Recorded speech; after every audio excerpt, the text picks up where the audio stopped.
Welcome to Alberta Conservation Association's Harvest Your Own podcast, the resource for everything hunting, navigating through the field, the butcher shop, and the kitchen. Life is all about great food. Let's get started. Welcome to the podcast. I'm your host, Brad Fenson, an avid outdoor enthusiast who has worked as a freelance journalist, photographer, and public speaker for over 3 decades. I have hunted, fished, and foraged all my life and hope to share my passion for the outdoors. Along the way, I want to encourage everyone to harvest wild proteins and enjoy the satisfaction of providing the next meal for your family. Our goal is to educate, entertain, and inspire individuals to get outdoors and create a connection between food, health, and your future meals. Welcome to Harvest Your Own. We're back in southern Alberta, and this week we're talking to Sarah Marthaller. We've had her daughter Hanah on the show before. But Sarah is very involved in education, and she coordinates things with the Report A Poacher trailer and program. Welcome to the show. Could you maybe tell us a little bit about your career? So my job is with AHEIA, Alberta Hunter Education Instructors Association. I'm a program coordinator, and I'm responsible for delivering all of our cool programs. One of my main ones that I do is the Report A Poacher. And I get to take that to events, and I also get to take it to schools, which is super cool. That wonderful big trailer. Yes. And it's full of goodies. It is absolutely full of goodies. We have antlers and fish. The kids love it. We can talk forever about all the things inside of it. I usually have 20-minute sessions, but we always go over. And tell us a little bit more about Report A Poacher, and then we can dive into the trailer and talk about it as an educational tool. The Report A Poacher is a way for us we reach out to the schools and the kids and the events, and it's a chance to put it forefront and give people a resource to call or to report if there's something that they see is not right. It gives them, they can be anonymous with it as well, and it's what we tell the kids. It's us protecting our resources in the land and the animals that we all love. And if we have that resource that we're able to do that, then they'll be around for a long time. It's also an information resource as well. And we were just out with the kids on Tuesday, and we did an ice fishing program with Report A Poacher. So it's also related to fishing as well. And we had a Fish and Wildlife officer come out and join us. And, we talked about what happens when you overfish and people take more than they're allotted. And then there won't be any breeding stock for the following year. And then nobody gets to enjoy it. So they're very good messages. And, I think it's very important to draw the distinction between a hunter and a poacher. Poachers are not hunters. And, a lot of times we see on the newscast or something, somebody's done something illegal and they call them a hunter. And it makes me cringe a little bit because most hunters have, great ethics and morals, and they respect the wildlife that they're after. So with respect, they're your greatest conservationists. Right. Respect comes with following the laws and appreciating why we need to manage them a certain way. Absolutely. One of the other things that we do with Report A Poacher is we talk to kids about how we ask permission to access properties and, things that we can do with the landowners around us. So like you said, it's about teaching respect and extending the courtesy. And that's a big message too. We all need to make sure that we stay friends and like you said, be good conservationists and hunters and not poachers. We try to make sure that message gets across to kids who don't have anything to do with hunting as well, is that the hunters are not the poachers. Absolutely. And we are our own ambassadors and ambassadors for everyone else that follows in our footsteps to a landowner's door or anything else. So the impression we leave with somebody is very important in terms of future access or even enjoyment of wildlife for many people. You betcha. Yeah, those are wonderful messages, and it's great to be able to talk about them because a lot of people might overlook the fact that poachers are not hunters. And we've had that Report A Poacher line in Alberta for many years, and there's a reward system that will pay people for tips that lead to a conviction. And I think it's very important. We don't have as many officers as we would like, and they would probably be the first to tell you that. So we can be the eyes and the ears out in the field and on the ground without having to approach people or, confront people about what they're doing. But all you have to do is have that phone number. Yes. And one of the things, too, that we teach the kids is, or we tell the kids is, please don't go and, approach them or try to, we take some information or what to look for or some identifying things that you can, what color of vehicle or, how many people are there and where you're at. And, but from a distance safely and, or talk to an adult. And specifically, like I said, when we're with the kids, talk to an adult or someone that you trust and if you feel like that something is not and not right. Paying attention to as many details as possible is what can help people in the future. So make notes, record something on your phone, write it down on your phone, take some pictures. The more details you have, the easier it is for somebody to follow up. Absolutely. So Report A Poacher is a very neat program because it helps people become part of the enforcement community. It helps pull us all together as hunters to protect what is a public right and a public resource. But it's way more than that, and it's grown way more than that. You talk about going into schools and kids groups and all the rest of it. You manage and haul the Report A Poacher trailer around the province, and a lot of people might have seen it at sportsman shows or special events. Tell us a little bit about that trailer. So we got the trailer, I believe, about a year and a half ago in September. And my mandate with AHEIA was to get it on the road and spread its message. And we did that. We've been all the way up to northern Alberta and deep down south. We've had a weekend down south traveling around to the different colonies. And we're touching the kids out there. They loved it. We hit sportsman shows and functions all the way through. And we try to create some modules of interest that the schools can bring in that we can kind of fit into their curriculum. And we bring the message of, wild things and wild places and how we protect them. And in the trailer, we have, like I said, there's antlers. We got mounts of our native fish that live in here in Alberta, and they're spectacular. And then we also have, we talk about invasive species that get into our waterways, which is great for the kids because they can relate to that. And that's a message for them that we really need to get across. And as well, for some supporting, we have antlers and horns, and we've got skulls and furs, and there's all kinds of things that the kids get to put their hands on and touch and see for the first time. And we have study skins of owls and hawks, and it's full on. It's super exciting. And the kids, there's no personal space when you have those boxes open. They are all in, and they're not grossed out about it. They're intrigued, and they want to look at it, and they want to see how it works, and because they can't get up close to these wild animals to see. Absolutely. Like. And I've seen kids, they never get tired of it, and you go back to the sportsman show year after year, and where do the kids want to go? They want to go check out Report A Poacher. Yeah, adults too. Yes. So that's been that, and so we're in the process of building more and more modules. With different types of hunting, waterfowl, upland, cloven hoof. We've done like with beavers. There's so many topics that we can create to bring to the children and into the shows, and we're busy doing that. And traveling. So it's a cool mission. Yeah, so working for the Alberta Hunter Education Instructors Association, which the acronym is AHEIA, which most people call it, it's a unique opportunity to tie together the education we get from hunter education, but also tie things back to the science curriculums within our schools and really use it as an educational extension to introduce people to the outdoors, to wildlife, hunting, fishing, and all the great things that most of us love. Yeah, so that went way beyond turning in a poacher and became a tool that educates people. But I think deep down that message is always there to keep your eye out, protect what's valuable.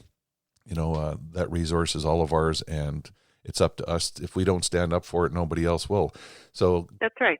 Quite a unique way of spreading messages. How many people actually approach you interested in learning more about hunting or fishing? We get a lot, especially at, we're at the shows and whatnot, but I get a lot. So the fact that I'm involved with AHEIA and we do the women's programs, we do our youth leagues. So it's a great way for me to turn around and say, if this is an interest for you, we can direct you and we can get you to places and we can get you educated and we can get you with your boots on the ground. So that's a great tool to get people in the right direction when they have an interest.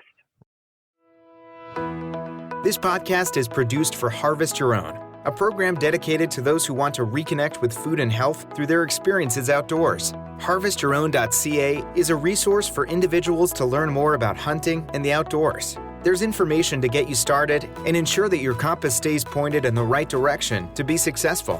Where's your next meal coming from?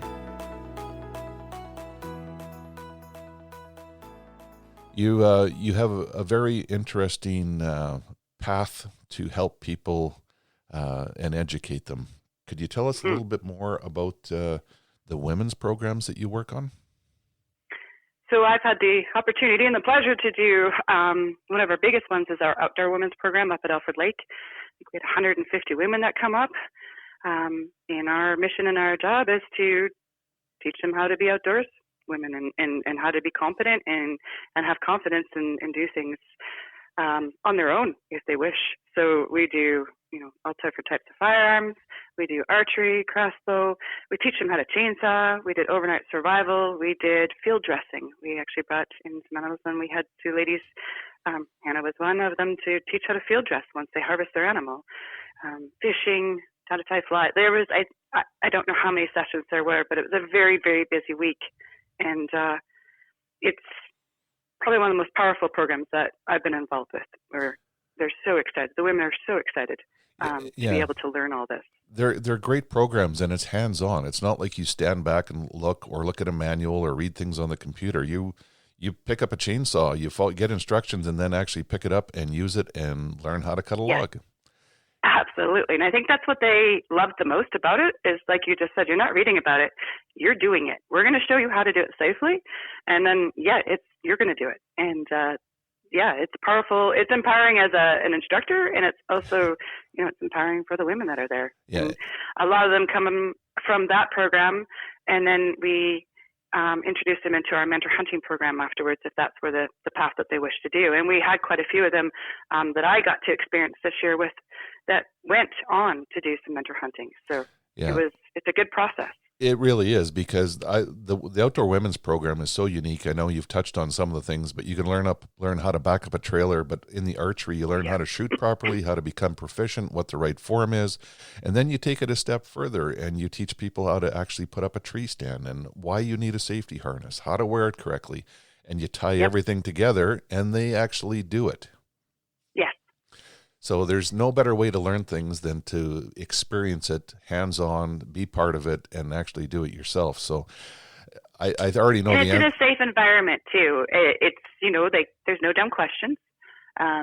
Inexperience is not a problem. So I think it's a safe environment to go out there and be a newcomer or be a first timer. That's all right. Right. And that's a great message. People that are intimidated or worried about getting started or where to find information, the ladies out there, this Becoming an Outdoor Woman's program is a wonderful way to get started, get great introduction to a number of different things. And like you said, no dumb questions, come out, relax, and whatever's on your mind, let's hear about it and get you informed. So a lot of people go on to mentored hunts. Tell us about the mentored hunts and how that works. So we do a number of different mentored hunts.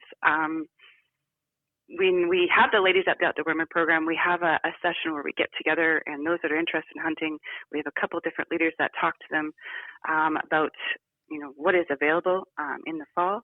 So we have, like I said, the pheasants, we have waterfowl, we have deer hunting, we have elk hunting, you name it, we can find a mentor for it and get them on it if they're interested. So I had the pleasure of joining, I can't remember how many, I think we had 10 deer hunters down at Oyen with the Rod and Gun Club and AHEIA, and we did first time deer hunting with them there. It was 28 below, and they were staying in cabins wood-fired cabins and loving every minute of it.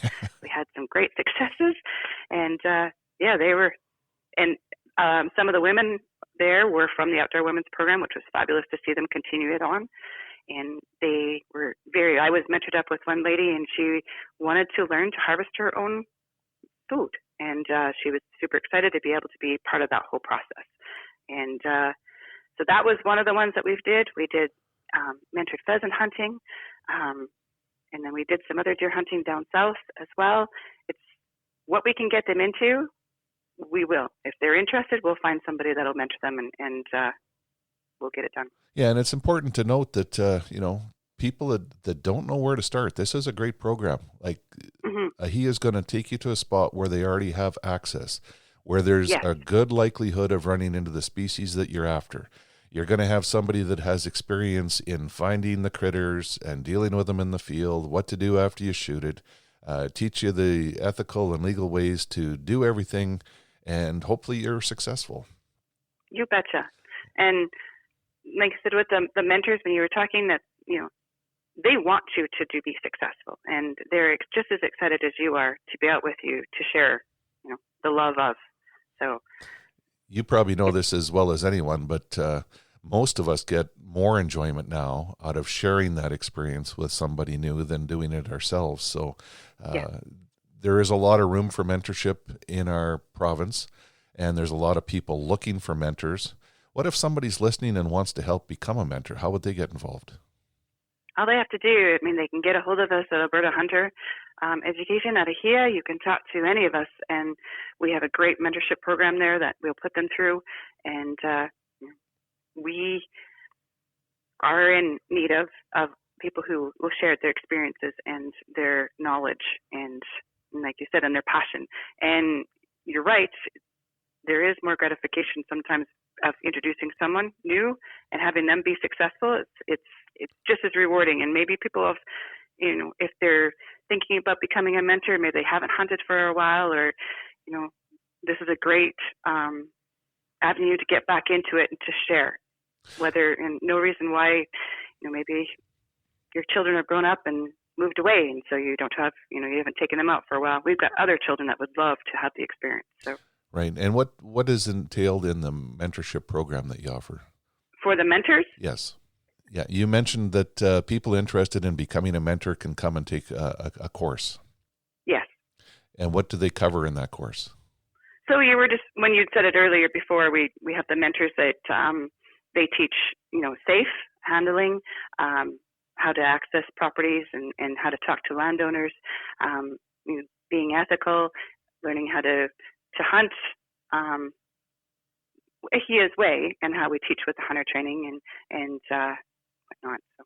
Yeah, it's a great message because I'm hoping there's a lot of hunters listening here, and maybe you go out for grouse every weekend, and you could set one of those days aside to help someone, or you hunt a property where there's lots of white-tailed does, and you know that if you took somebody out, they have a high success probability. Or maybe you're a duck hunter that is, crazy bird hunter, and you're out there every day of the season, and you might be able to spare a day or two just to help introduce somebody new. We're not asking people to give up their season or change the way they enjoy the things themselves, but just see if there's a crack in the door to allow someone else to come and learn from you, experience things the way you see it and do it, and hopefully be successful in doing that. Absolutely. This podcast was made possible by Alberta Conservation Association and the Harvest Your Own community. If you're interested in harvesting your own food, there's a comprehensive collection of information to gain insight and knowledge. Head to the field, harvest your own protein, prepare it, and taste the results. HarvestYourOwn.ca is a library of information from getting started and geared up to processing, butchering, and cooking wild game to make the connection between health and food. You and your daughter run a pheasant mentor program yourselves, a pheasant hunting program. Tell us a little about that. So I got the opportunity, we've run it through AHEIA, but we have access, like you said, we raise the birds, so we have access to birds, and I have a beautiful property that we are given permission on, and we have a cabin.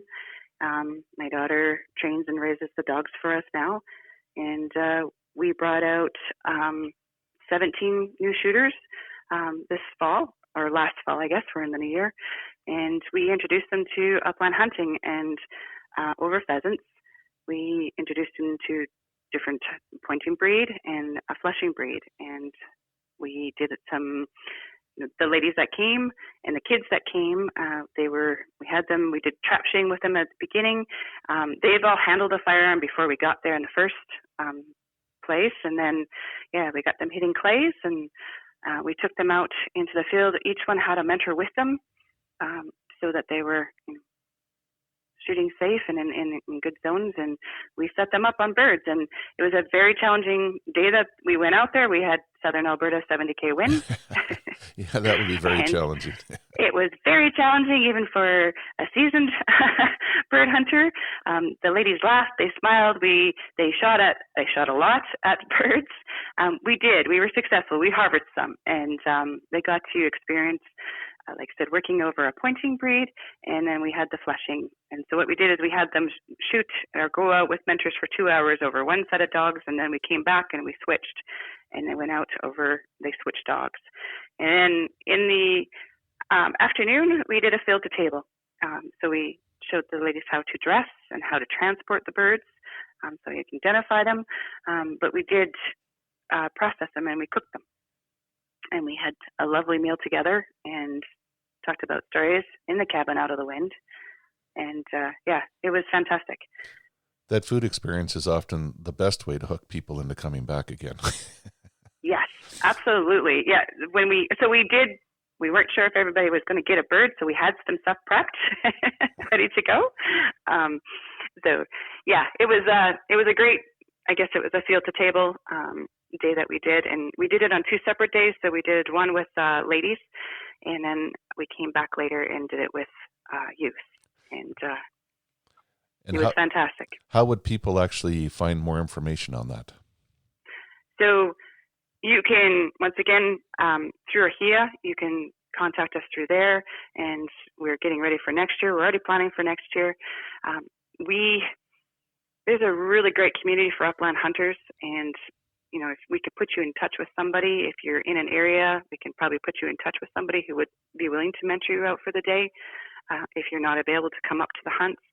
And I think upland hunting in Alberta is a pretty big passion. So we're spoiled. We have so many different species in Alberta that we get people that come from all over North America to hunt here because we've got lots of different birds that they can't find in other jurisdictions. Yes. We got long seasons, we have release programs, but lots of native birds as well. So it's lots of diversity and lots of opportunity for people that want to get out. And the seasons run late. They go right till January 15th of the year. Mm-hmm. And you brought up that point, and I'm sorry I forgot, but like you said, we have release sites all over the province that you can go to and access birds.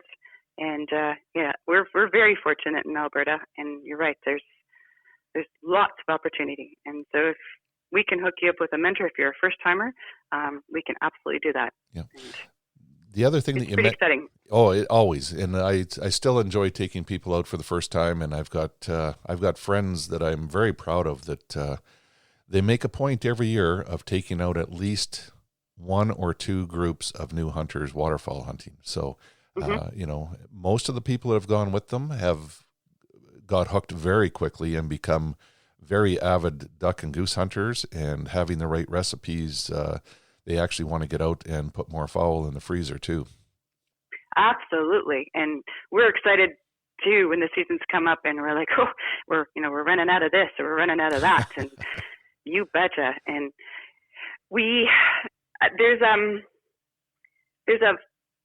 it's a rush when the rooster, you step over top of it or it's right close by, and I don't know, it's hard to explain that feeling. And, sometimes it's embarrassing. I've been doing this for a long time, and I still let out this little girlish shriek from them, and I'm not ready for it. And, we try to bring new people in, even for us personally, friends, youth, kids, and I think every year we try to bring somebody new in, and if they don't have the equipment, we set them up. We'll set them up with a shotgun. We'll set them up with, a bird bag. They get to carry the birds, and it's like I said, it's whether it's upland, waterfowl, and you've got dogs with you, and I think dogs are a good gateway to get people into hunting. Oh, absolutely. Everybody loves dogs. Yeah. It's funny, most people that haven't hunted pheasants, you're talking about your experience. A rooster, when it gets up, it's got thundering wing beats, and it starts to crow really loudly, and you swear you can feel it in your chest. It changes your heartbeat when it gets up off the ground. Yes. And it really does. It really does. And that rush of adrenaline is part of the addiction, I think. It's, wanting to find a bird and experience that again, and then regain your composure and remember what you learned about the gun. And I'm not making it sound like there's too much to learn. It's the experience. It really is fun. And sometimes you don't even get a shot, or you're way off mark, but you can giggle and go find another bird to try to flush. A lot of times after that's happened, you're way off mark. Yeah, and that's all part of the fun. It's a lot different than finding a whitetail that sneaks out of its bed and sneaks out through the back of the trees that you might never hear a twig snap or something. So every experience is a little bit different, and people need to get out and do things firsthand to figure out what their passions are. Where do you think the best place for people is to start? Is it on an upland hunt or a waterfowl hunt or a big game hunt, or does it matter? I don't know if it matters. We were just talking about that the other day, and I think so. I'm partial because we run dogs and birds, and like you just said, it's the rush and the fact that it's not over when it flies away, because you can go pursue it again, or you can go find another one, and there's lots of shooting. You get lots of opportunities to shoot. It's not just a one time, but at the same point, there's still that excitement when you're pursuing a deer or an elk or a larger game animal. It's the stalk, it's the plan, it's the hunt, it's so that's I think it depends. I don't know if there's a right or a wrong. Right. I'm as long hooked as on it's a good experience. Yeah, I'm hooked on the strategy of big game hunting, like trying to figure it out. My buddies all accuse me of over-analyzing things, but it's like playing a game of chess almost, where you have to figure out your move and theirs and what's going to happen, but it's a little bit different where you're paying attention to the wind and different things. So, that's what's great You're about, right. What's so great about a mentored hunt is, you explain to somebody why we're approaching this way because the wind is blowing on your nose, and that way they're not going to smell you. If you've never hunted, you probably wouldn't know that even mattered. Right. And so that, like you said, there's two different types of hunting. So gateway in, maybe with the birds that you have more access or more opportunity, and you can gain confidence, having more opportunity to shoot or more opportunity to go out. But there's two different worlds, and they're both incredibly exciting. And yes, we're very fortunate in Alberta, like you said, to have lots of opportunity, and we have all different types of terrain that we can hunt on. Like Alberta is very rich and very diverse in habitats and therefore species. Yeah, and we can be in them in 3 hours either way. Oh, absolutely. Yeah, everything's close at hand for most people in Alberta. Some of them that are way up north might take a little bit longer to enjoy the prairie or something like that. But yes. There's lots of diversity in terms of species, but that's also the good part about the education is we're so diverse on the education side. We talk about Report A Poacher and how it's made to, help enforcement. Well, it's way more than that. It's education. It's now in the school boards. It's an extension of your hunter ed course. It leads you into mentorship. So Alberta is a leader in North America, and it makes us proud to say that we have the highest recruitment of women and youth in North America right now. So yeah. There is something going on that's making a difference, and I think I know what it is. That's fantastic. I'm glad to be part of that movement. I just started with AHEIA about a year and a half ago, and I worked from home, and we raised pheasants and did our own thing, but now I'm part of a bigger movement, and it's pretty fantastic. Yes, I got to meet you at the Alberta Conservation Association runs a Waterfowl Warmup every August, which is exactly that. It's a sporting clay course where people come out and get to shoot 100 rounds of clays to prepare themselves for opening of ducks and geese. The nice part about it, it was designed to create funds to support the Report A Poacher trailer. Yeah. So the conservation community really comes full circle in terms of supporting hunting and education and partners and all the rest of it too. And, you were out there with the trailer showing people, and we talk about the school extensions. Do you ever get questions like, how would I get that out to my grandson's school or my kid's school? All the time. Yep. Yeah. And unfortunately, I just have one trailer and one truck. And so, we're doing the best. We got boots on the ground. We've traveled a lot. And so it's very fortunate. I actually get to bring my kids with me. So I'm not away from home, away from them for too long, and they get to be a part of our message too. They're great spokespeople, right? They've experienced it firsthand. Yes. There's no better ambassador for hooking and getting some new individuals to come and experience the outdoors than somebody that's got youthful exuberance and has some experience under their belt. Yeah, that's a wonderful way. Yeah, I got to meet you at the Waterfowl Warmup, and we actually shared some, I made Polynesian ducklets and Canada Goose tikka masala. So it was delicious. I know. I came home and I'm like, hey, look what we can do. Yeah. Not just turkey. Do you? We also make a pastrami out of the goose breast. It's lovely. Yes, we do the same, and we make bacon and a whole bunch of other things. So it's very versatile, and people think of going goose hunting and having 8 big geese to roast, but there's way more to do with them than just roast them up. And there's lots of recipes on Harvest Your Own to show you how to clean them and how to process them, get them in the freezer or cook them. So absolutely. Yeah. One of the I had the opportunity at the Outdoor Women's Program to run the wilderness cuisine. So we showed the ladies how to cook all the different types of game. And we did goose poppers, and we had different things that we did the geese with, and then pheasants and chukar, and we had elk, and you name it. So that sounds awesome. Pleasantly surprised. Yes, and a lot of people haven't tried wild game, and it's often an eye-opener. People have a preconceived notion. I've had some people come and they look, and they got that funny wrinkle in their nose, and they take a little bite, and it's like, whoa, that's not what I expected. Mm-hmm. So, and then it's delicious. One of the kind of the fun thing that we do as a family with all our neighbors and friends at New Year's, we have a giant fondue. There's about 30 people that come, and it's a wild game fondue. So everybody brings what they harvested that year. Awesome. And it's all cubed up in little bits, and it's marinated, or it's everybody has their own little twist, and then we just put it in little portions on the table, and yeah, it's terribly fun. It's a great way to give people a chance to try it. Yeah, it's a great way to share special recipes and ones that work with wild game, and people have proven that they're a favorite. Yes. Do you have a favorite wild game recipe? Well, we do. My husband makes a pheasant enchilada. Ooh. It's delicious. That sounds he good. does that. One of the other things that we do quick that the kids love is a pheasant bite, and it's kind of like a pork bite, but we bread it, and it's got cracked pepper and lemon, and if you want kids to try it for the first time, that's key. It's just it's quick. It's gone as fast as we can get it done. Yeah, our girls have grown up eating wild game. They don't know anything different, and you ask them what they want for supper, and they'll say scream ducklets or salmon or different things, but it's all been provided by our outdoor adventures and experiences.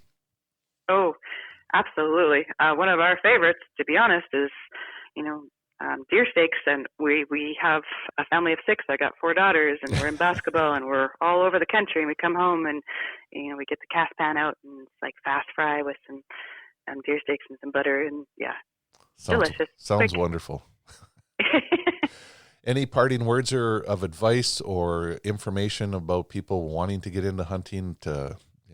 You're probably a great information source for where to reach out and get started.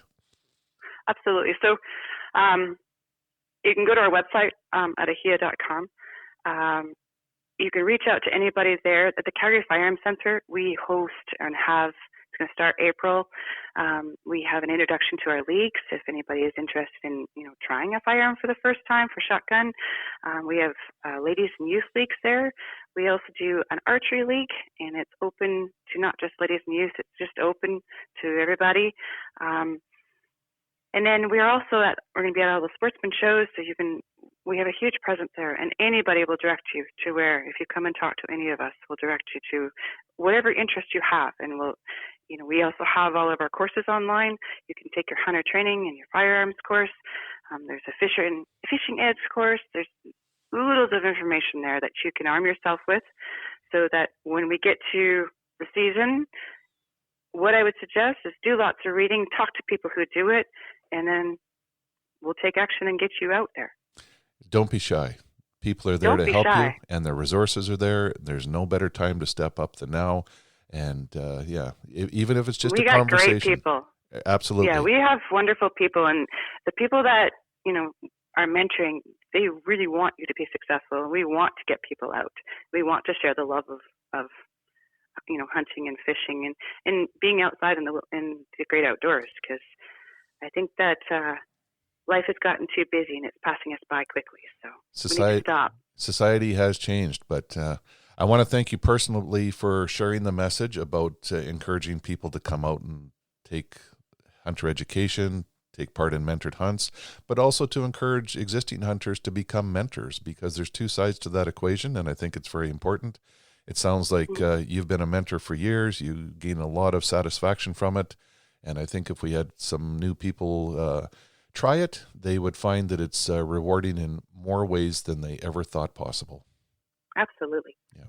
So from Harvest Your Own, thank you very much for all that you do. And we look forward to seeing that trailer and you at the sportsman shows and special events around the province. You betcha. Thank you. We hope to inspire people to reconnect with nature and appreciate where your food comes from by harvesting your own. For more information on getting started or to learn specifics about the Field to Fork experience, visit harvestyourown.ca and follow on Facebook and Instagram. Check back often for new material, recipes, and videos that are posted regularly. Please subscribe to Harvest Your Own podcast and take the time to rate and review the show to help us build a dedicated core of passionate hunters as our regular audience. Until next time, embrace the outdoors and all it has to offer. Thanks for joining us.